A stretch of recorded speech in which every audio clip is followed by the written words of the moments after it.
So if you were in it with us in the first segment, I told you my favorite and only go-to company and person, Blue Water Credit. If you're needing some help with your credit report, if you want to make sure it's completely accurate, and I'll tell you this. I mean, I did a report earlier this year, which means it was in the last couple of weeks, that said that there are about 1.6% of the credit reports in America have an 850 FICO score.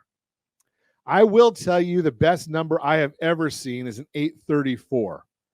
It was a 93-year-old individual that, and he was upset with me that his score wasn't better than that. So at 93 years old.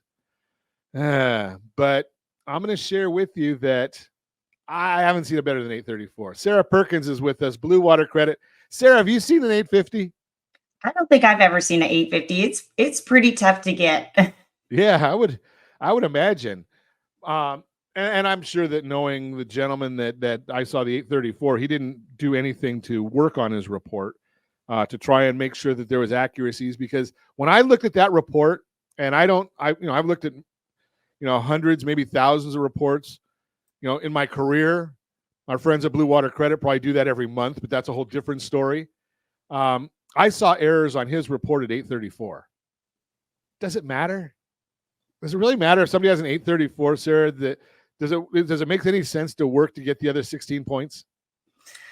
I mean, I think you always need to be looking out for your credit. There's identity theft on the rise. I don't know as far as from a lending point if it makes much of a difference in the interest rates, but you definitely want to be checking on your credit report frequently and making sure that there aren't errors reported. So before we get into some of the topics that we want to chat about today, did I miss any in my introduction in the last segment or my monologue in the last segment about my personal opinions and credit and making sure that your report's accurate? Did I miss anything in there? No, I mean, I think you mentioned, a lot of like the false information that's out there, the gurus that think that they know everything or try to do things the shady way to get things removed. And, there are laws out there to protect the consumers and the lenders. And that's what Blue Water Credit is really knowledgeable about. And that's what we work on when we look at your credit. So let's chat about some of the items that come up on a regular basis. I've had some folks that have called me and they said, well, should I just, we look at their credit report and they say, should I just pay this or should I just pay that and make sure it comes off my credit report? They've got a collection or they've got something that's late. And I talked to them a little bit about re-aging. Can you talk about re-aging? What does that mean? And is there a difference between re-aging and statute of limitations and all that kind of stuff? Yeah, so re-aging is a term that kind of gets thrown out there, and it can be used in a couple different ways. But really what it's talking about is changing that date of first delinquency. So when someone first becomes delinquent on their credit and has a derogatory mark, there are rules on how long that can stay on the credit report. So it's typically around 7 years. And what we will see happen is a lot of times if accounts move over to collections or someone purchases the debt, they try to so-called re-age, when that delinquency happens. So they try to put that date as maybe the date that they purchased that debt so that debt can stay on the credit report longer, giving them more power to try to collect on it. So that date of first delinquency does not change. It is completely illegal to move that date to a different date to benefit the collector, debt buyer, to keep that onto your credit report longer.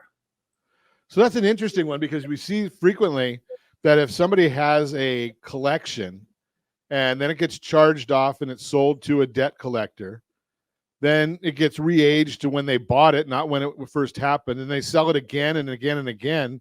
And sometimes it seems like it's there forever. Is that what you're referring to in this kind of a situation? Yeah, exactly. And that's what we'll run into with some people's credit reports. And yeah, again, that's illegal. You have to go back to the date that they were first delinquent with that original creditor. So even if they decide to make a payment to, say, the new collection agency or the debt buyer, that is not going to so-called re-age the account where they can keep it on your credit report longer. That's when you start getting into the term statute of limitations, which is the amount of time that they have to bring legal action against you. So you can start that clock over and over again by making a payment, or in some states, even like promising to pay can restart that clock. But that is completely different from the credit reporting time period that someone has to keep it on your credit report. So correct me if I'm wrong, and I don't want to get into legal advice or anything, but I think the law in California is statute of limitations is 4 years. Correct. So yeah, every state's different, but yeah, 4 years that they have from your date of first delinquency, or date of the last payment. I'm sorry. So if I make a $1 payment, that statute of limitations starts all over again? Exactly. And you know, and that's what the collection agencies and debt buyers, you know, are good at, tricking people into maybe getting started on a payment plan or something that's out of statute. And then now all of a sudden you've given the power back to them to bring legal action against you on something that maybe is not even on your credit report anymore. Wow. So you got to really, really be careful. So if a debt is sold to a credit, maybe this is even outside the scope of what we want to be talking about, but if a debt is sold, does the collection company have to tell me what the debt is, or talk to me in terms of what's going on there, or do they just say, you know, something, you owe XYZ company? Yeah, you know, there are some laws in place as far as notifying the consumer that they are now the new owner of the debt, who the original creditor was, and the balance owed. I know I'll see a lot of people out there on social media saying that you have the right to request a copy of like your signed contract, you know, billing statements and all this elaborate information. And if they don't produce it for you, they're supposed to, you know, erase the debt because they don't have, you know, all the evidence that they, you know, own it. But we've seen it go through different appeal court cases. And right now the law is pretty loose that they really just have to supply you with who the original creditor was and the balance that you owe. Wow, that's pretty interesting, because if they have the balance, what if there's a dispute in the balance? Then what happens? That's kind of an interesting new. And then Did I lose something there? oh, whoops! I think mine was cutting out a little bit there. Sorry, there, Ron. Okay, no problem. So if I dispute the amount with the collection company, they don't have to have all the data to support their numbers? Is that what you're saying? They can provide you know, just a bill of sales that they maybe got from the original creditor. But as far as like the specifics of an originally signed contract, all those things aren't technically required. If it goes to as far as like a lawsuit, you know, they may be asked to be able to produce it for a court case, but just in a plain old dispute, they are not required to have to supply all that detailed information and, you know, the actual contract information to the consumer. Very interesting. Continue our conversation. Sarah Perkins is with us. Blue Water Credit is the name of the company. And I'll just throw this out there real quickly for you. If you hear me mentioning creditsanitizer.com, creditsanitizer.com, it's just a domain name that I've had for many, many, many, many years. And it forwards to Blue Water Credit. So whenever you're hearing us talk about creditsanitizer.com on the program, that's what we're referring to. Okay, sir, I'm going to ask you one about my own personal credit report. It's pretty simple. So, you know, you get all these solicitations for credit, and I never ever use my middle name, but just once in a while I've had it come up. So my middle name is Ivan. I don't use that very often, but I got a credit card now that says so. I got a credit card that says Siegel, Ronald IV.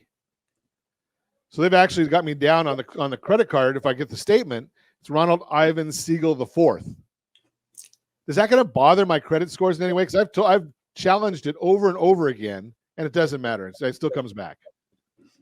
So that's going to be your personal information section of a credit report, which really doesn't have a bearing on your score. Where we see it come into play is there's certain data points when a credit report is pulled that they're trying to match. So if you have, your name that's not matching up with the date of birth, then your report might not be accurate. So if you start disputing stuff, and we'll see people do this a lot where they want to just get rid of all like the addresses they never or they haven't lived at in a while. But when you remove those kind of pieces of information, then if a creditor had that on file for you, you might be missing out on getting the correct information on your credit report. So I'll see a lot of gurus that say, just clean that whole section up, dispute every single address that you're no longer at, and information that's accurate. But in turn, that could hurt you with getting all the correct information populated on your credit report. And from a lending standpoint, you might not have the address history that shows where you have been. So we always just say, stay away from disputing name, social, date of birth, unless it actually is inaccurate information. Okay, so the fact that there is no, that I know of, a Ronald Ivan Siegel IV, I don't have to worry about it. Yeah, I mean, if there is no one out there, unless you're worried, we see this with juniors and seniors all the time, why people don't understand why if they're a junior, they have dad's stuff on the credit report. And it's because certain information has matched up well enough that they have determined they think that this account is yours. So if there is a Ron Siegel IV out there, you maybe want to make sure that his stuff is not getting put on your credit report. So if it is inaccurate, definitely dispute it. But if it is something that you've used, then we say just leave it there. It's not really causing you any problems with your credit score, and it can actually hurt you. So speaking of disputes, it used to be, and I don't know whether it still is because I haven't looked into it in a long time, was that if you dispute something on a credit report, it affects, I don't know, your scores, or we would see that in lending they'd have to get rid of the dispute. What's the issue with disputes? Does it matter? Does one bank care if there's disputes on there? Give us a little insight into the dispute world.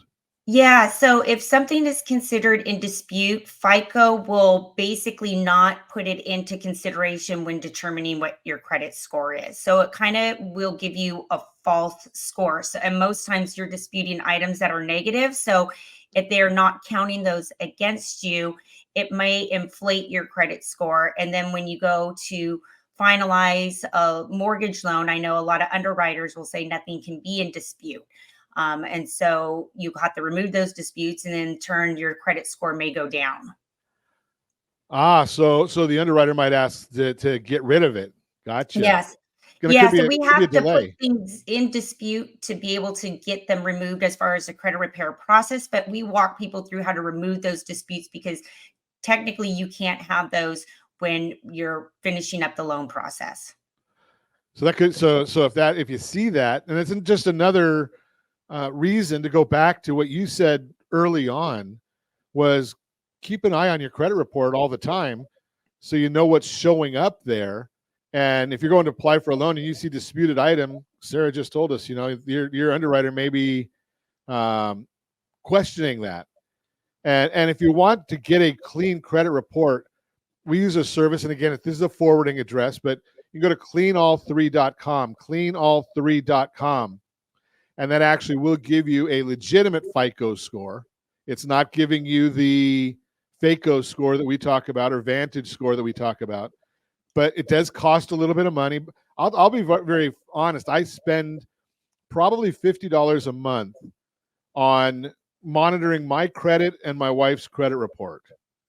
And it fascinates me because one of the things that I can do, not as just from my own benefit, not as well as Sarah and Blue Water Credit can do it, is I'll manipulate my score to see what's going on.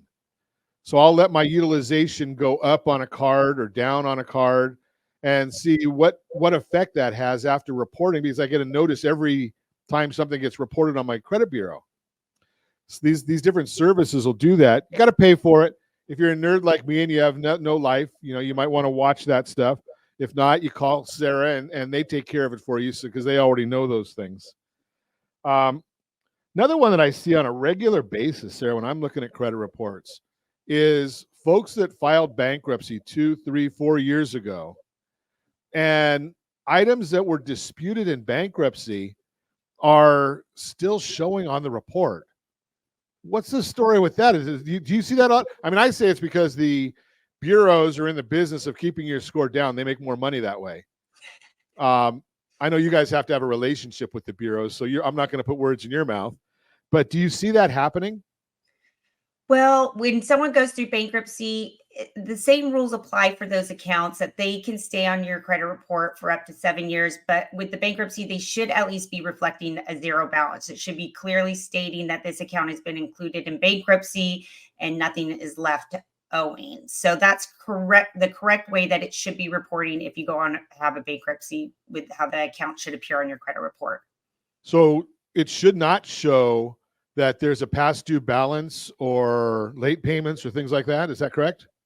Yeah, it should. It may still have the payment history showing what happened prior to the bankruptcy. So it's going to include whatever delinquency happened up to that bankruptcy. When that bankruptcy happens, at that point, the debt is dissolved. So it should be reported as a zero balance account included in bankruptcy. So if it is still reporting a balance, then that is definitely something Blue Water can handle. And then if the date of first delinquency was even years before the bankruptcy, that 7 years still applies to the date that they first were delinquent. So you can see the accounts fall off, and the bankruptcy still may be on the account as on the credit as a public record, but the accounts will start to fall off. So the accounts are going to fall off based on their original delinquency date, not based on the bankruptcy date. Correct. Okay, and the bankruptcy itself, how long is that going to stay? Is that 7 years also? That's 10 years for, I believe, a Chapter 7, and then a Chapter 13, I believe, is 7 years. There's so much here to know. And again, bottom line, we don't have to know it all. You know what you need to know? CreditSanitizer.com. It's going to go right to Sarah Perkins of Blue Water Credit. Again, give us a call at 800-306-1990. We'll put you in touch with Sarah Perkins and Blue Water Credit, because they can help get your credit report corrected. But I'm going to throw this out there. It may not be necessary to get it perfected, right? And this is what I love about Blue Water Credit, because I've had many people that have told me that they'll call and they do a consultation. And one of the things in the consultation of Blue Water Credit is they want to know, what are you trying to accomplish? And our friends at Blue Water Credit know lending guidelines. Now, they don't know all of them. They know the credit portion of what they need to deal with. And they're going to basically say, okay, if we can get you to a 720 FICO score, your middle score, they know that there is another price break above that, but is it worth the time and expense to get there? That's one of the things that's great, because they could do like other companies, like the one that's from that bourbon city in Kentucky that, I don't know, maybe they're out of business now. And they grind the people for 12, 18 months, charging a monthly fee, and they don't get to where you need to be. And the reason they do it is they are only disputing 1 or 2 or 3 items at a time. They don't have the goal in mind. They don't have the end game in mind. Well, actually, yes, they do. Their end game is to charge you as much as they can. That's not the end game with our friends at Blue Water Credit. It's to get you where you need to be and get you that education. So that's why we love our friends over there. And when people ask me, well, can you give me another name of another company? And I said, no, because if you go to another company, I'm not going to have my name associated with them, because I know what you get at Blue Water Credit. So let's continue our conversation now that I've done my unpaid commercial. Statute of limitations. We've talked about that a little bit, Sarah. Statute of limitations or credit reporting. Do those things have anything to do with whether I owe the debt or not? No. So, the statute of limitations is simply the amount of time that collector has to bring legal action against you. If there is a balance owing, you will continue to owe that balance, and they still can try to collect that balance on you. We've seen it where debts are sold over and over. Some debt by maybe it's still on there, or you don't know anything about the statute of limitations, and they're going to trick you into getting on a payment plan or paying it just out of the guilt of knowing that you still owe it. So you still technically owe the debt if there's a balance out there. Just the means of how they're able to try to enforce the collections of that debt gets taken away.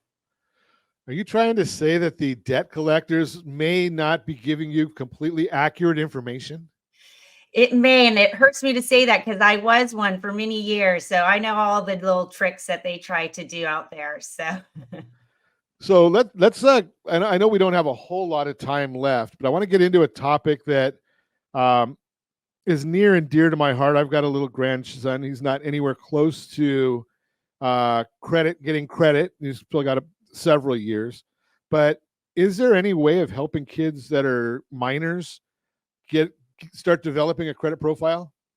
yeah, so it's one thing that we encourage is if you have kids and you have good credit, obviously passing that down to them can be very helpful instead of having them just kind of fend for themselves when they turn 18. So typically at the age of 14, you can pull a credit report on a minor and it can show information if they are an authorized user on one of your cards. So a lot of banks may have an age requirement of around 13, some don't, but you can add your child on as an authorized user to a card that you've had, and they start building a credit history by just basically borrowing from yours. So then that way, when they turn 18 and FICO recognizes them as an adult, they will have a score all ready to go. Because normally for FICO, you need to have 6 months of credit history. So when someone first enters the credit game, they have to go get a secured card or have someone co-sign and then wait 6 months to even get a score. So if you are proactive and add them to a card, you can help them create a score as soon as they turn 18. Okay, so we can help help the grandkids out. I'm too old for kids under 18, but we can help the grands out when I guess I got to wait another 12 years. So I guess we're okay there. Cars, though, I mean, because I guess kids are waiting longer and longer to get cars. I mean, or get driver's licenses even. I think both my boys, my two older boys, I think were almost 18 when they got theirs. My youngest is 29. He still hasn't. I still can't get him to get one. But paying cash for a car, paying off a car, do those have any effect on my scores? Yeah, so one of the factors of a credit score is kind of like your depth or mix of credit. So FICO wants to see accounts other than just credit card accounts. So they're going to want to see installment loans, which are typically in the form of an auto loan or educational loan. So when you have a school loan or auto loan, and actually is going to help your credit score because now you have a good mix of credit. And that's why we'll see people when they all of a sudden pay those type of loans off, they may see a temporary dip in their credit score because now they no longer have that mix of credit. So that's one of the things that Blue Water will talk to them about. Like people will have money and think, oh, I'll just pay all these loans off. That must help my credit score because I'm lowering the amount of debt. But in turn, they're actually messing with the formula of what creates your good FICO score by getting rid of those loans. So I'm going to ask you one other question, and Josh is probably going to shoot me here because he already gave me the warning that we're done. If I go and I win a lottery, maybe not a big one, maybe it's a 5-figure, 6-figure. Is it better for my credit score to pay down my credit cards over the next 6 months or pay them down completely all at one shot? Well, paying them down under 10% is where you want to be, between 1 and 10%. We say 1 and 10% because we don't want you to have zero credit activity on your credit report. That will also cause your credit score to disappear. So you have to have recent activity using your credit cards within the last 6 months to produce a score. So if you pay everything off and stop using it, you can essentially see your FICO score completely disappear. Interesting.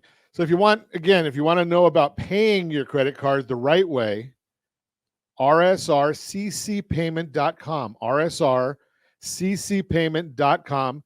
It's about an 8 or 9 minute video that I did. It's actually a segment of one of the radio shows where we went through and described how to pay your credit card the right way. Even if you're paying them off in full every month, pay them off, follow the formula in rsrccpayment.com, and it will help your score.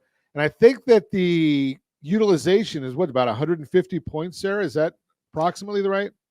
Yeah, I mean, it's a huge factor. It's the number 2 factor in a score. So yeah, if you can manipulate it in a way that you can keep it between that 1 and 10%. And like you said, there is a special way to pay your credit cards if you're paying them off each month to make sure that you are getting that credit for paying them down. Absolutely. Well, appreciate your time, Sarah. If you want more information about getting your credit corrected on your report, make sure you've got an accurate report, which more often than not means your scores are going to go up. Give me a call at 800-306-1990, 800-306-1990. I'll put you in touch with our friends at Blue Water Credit, Sarah Perkins, so that you can get the guidance you need to get your report correct.